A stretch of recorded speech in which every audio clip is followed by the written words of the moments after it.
नमस्कार मित्रांनो, राज सेतूमध्ये तुमचं स्वागत आहे. सध्या BLO घराघरात हा फॉर्म देत आहेत.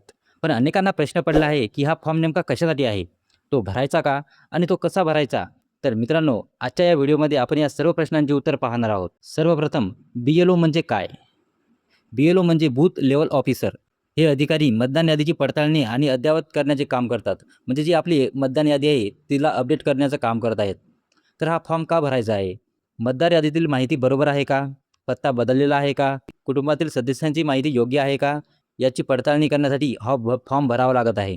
तर मित्रांनो, आता आपण हा फॉर्म कसा भरायचा ते बघूया. स्क्रीनवर तुम्हाला एक फॉर्म दिसत आहे. भारत निवडणूक आयोग प्रपत्र.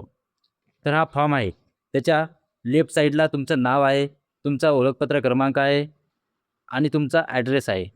आणि राईट साईडला तुमचा एक फोटो आहे. त्या फोटोच्या साईडला तुम्हाला एक पासपोर्ट साईजचा फोटो चिपकवायचा आहे.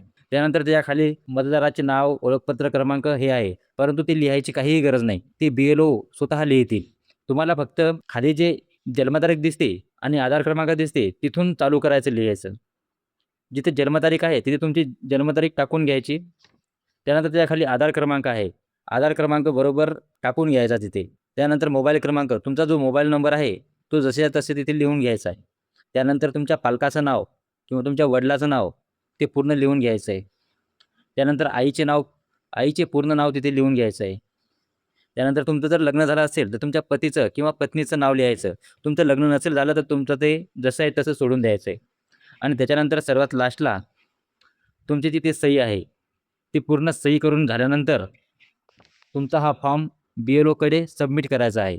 लक्षात ठेवा, सर्वांनी आपला पासपोर्ट साईजचा फोटो त्या फॉर्मला चिपकवणे गरजेचे आहे. तर अशा प्रकारे आपण हा फॉर्म कसा भरायचा ते बघितलं. अशा प्रकारे हा फॉर्म अगदी सोप्या पद्धतीने भरता येतो. जर अजूनही कोणता कॉलम समजला नसेल तर कमेंटमध्ये नक्की विचारा आणि अशाच व्हिडिओसाठी आणि महत्त्वाच्या अपडेट्ससाठी राज सेतू चॅनलला सबस्क्राईब करून ठेवा. धन्यवाद.